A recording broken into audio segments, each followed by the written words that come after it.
ከ53000 በላይ ተፈናቃይ መሆንና ማጫው እንደነበሩ ታውቃለህ አስገብተናቸዋልኛ ገና ዛው ያለው ነው ያስገባናቸው ምክንያቱም ቁማር አይደለም ተፈናቃይ ወደ ቀየው ነው የሚገባው የራያ ህዝብ ወደ ቀየው ለመግባት ወደ ቤቱ ለመግባት የህወሓት የሚባል ቪዛ አያስፈልገው የሆነ ፖለቲካ ፓርቲ ቪዛ አያስፈልገውም ቤቱ ነው ወደ እኔ እናንተ አላማጣ ለመሄድ ምን ለምንድን ነው ቪዛ የሚያስፈልገኝ ለምንድን ነው የሚያስፈልገኝ አስገብተናቸዋል ይሄ አጀንዳ ከዚህ በኋላ ቀየሩና ምን አሉ አሁን አያስማማም አያቸው አይደል የፈረሱ ብቻ አይደለም 10 ሰውም ቢኖራቸው አጀንዳቸው ሊያስማማ አይችልም አሁን ቀይሮ ምን አለ የትግራይ ህዝብ ህልውና በብልጽግና ጥፋት ላይ መሰረታል አለ በፌደራል መንግስት በኢትዮጵያ ፌደራል መንግስት ጥፋት ላይ ብቻ ይመሰረታል አለ ኦኬ አሁን ሻቢያ ኦኬ እውነትህን ነው ሊል ይችላል ማለት ነው አሁን አየው ሱዳን እውነትህን ነው አዎ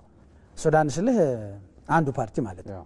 እውነትህን ነው ሊል ይችላል ማለት ነው ግብጽ እውነትህን ነው ሊል ይችላል ማለት አየው አይደል ኢንትረስት አላቸው ሶ መጀመሪያ መበታተናቸው ብቻ ሳይሆን አጀንዳቸውን በተበታተነ ኃይልም ቢሆን ይሄ የከሰመ ኃይልም ቢሆን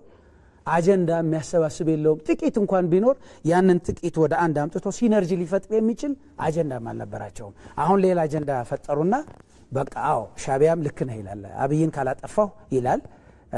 ሱዳን ያለው አንዱ ፓርቲም አብይን ካላጠፋው ይላል ግብጽም ልክ ነው ምክንያቱም ጉሮሮዬን ይዞት ይላል ማለት ነው ስለዚህ ያልኩ ያለሁት ፕሮክሲ ዋር ነው ያልኩ ያለሁትም ለዚህ ነው ፕሮክሲ ነው እሱ አይደለም ከዚህ በኋላ ያለው ማለት ሁለተኛ የኢትዮጵያ መንግስት አቋም ያው ያቁታል መቼም ዝም ብለ ተራራ ላይ ይወጣ ያው ያየነው ነው እሱ ነው ጥያቄ አሁን ባለው ሁናቴ እነዚህ የፈራረሱ ቡድን ብለን ምንላቸው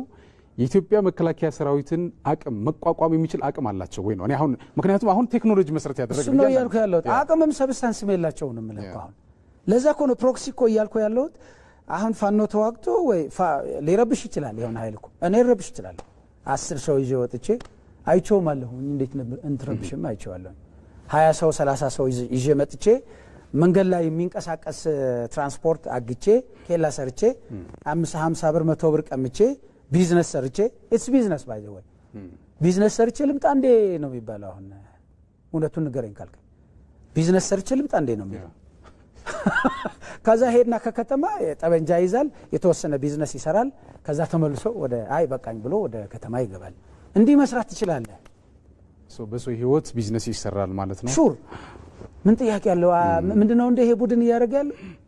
ክሊር ኮ ይሸጥ እኮ ነው ያለው ምን ጥያቄ ያለው በዚህ ክፍለ ዘመን